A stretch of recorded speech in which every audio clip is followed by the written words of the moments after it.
کل کا internet black out پہلے سے پلان تھا۔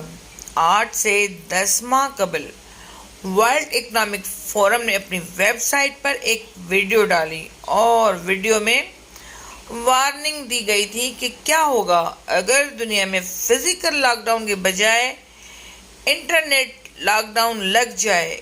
یہ بالکل ایسا ہی تھا جیسے بل گیٹس نے کووڈ پینڈیمک سے 5 سال قبل ایک سیمینار کیا تھا کہ کیا ہم پینڈیمک کے لیے تیار ہیں۔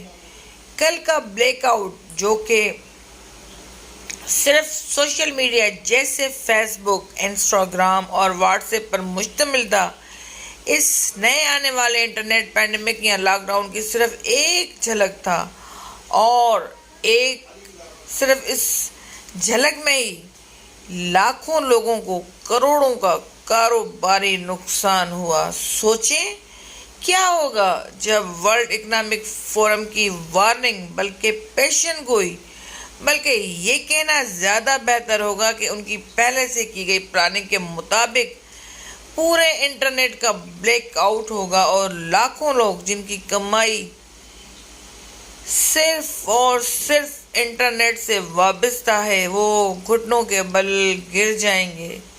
سوچیں، آپ بینک سے پیسے نہیں نکال سکتے، آپ کسی کو ای میل یا میسج یا کال نہیں کر سکتے۔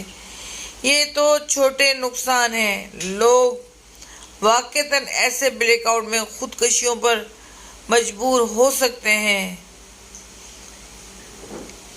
یہ طبقہ اپنے کام پوری پلاننگ سے کر رہا ہے، اور جیسے انہوں نے باقاعدہ بتا کر وائرس والا سلسلہ کیا اور کوئی ان کا کچھ نہیں بگاڑ سکا، ویسے ہی باقاعدہ بتا کر انٹرنیٹ بلیک آؤٹ کا کیا جائے گا، اور شاید اس وقت بھی لوگ آپس میں ہی بحث کرتے رہیں گے اور کانسپریسی تھیوری پیش کرنے والوں کو ملامت کریں گے، لیکن عقل کا استعمال نہیں کریں گے۔ وقت اب یہ ہے کہ فوراً سے پیشتر اپنے آن لائن کاموں کو فزیکل کاموں میں تبدیل کیا جائے۔ اگر آپ کی کمائی 100% آن لائن کام سے ہے تو آپ زیادہ بری طرح متاثر ہو سکتے ہیں، لہٰذا فزیکل کاروبار یا کام کو اپنی اگلی انکم اسٹریم بنائیں۔ براہ کرم اس پیغام کو آگے ضرور پہنچائیے گا۔ شکریہ۔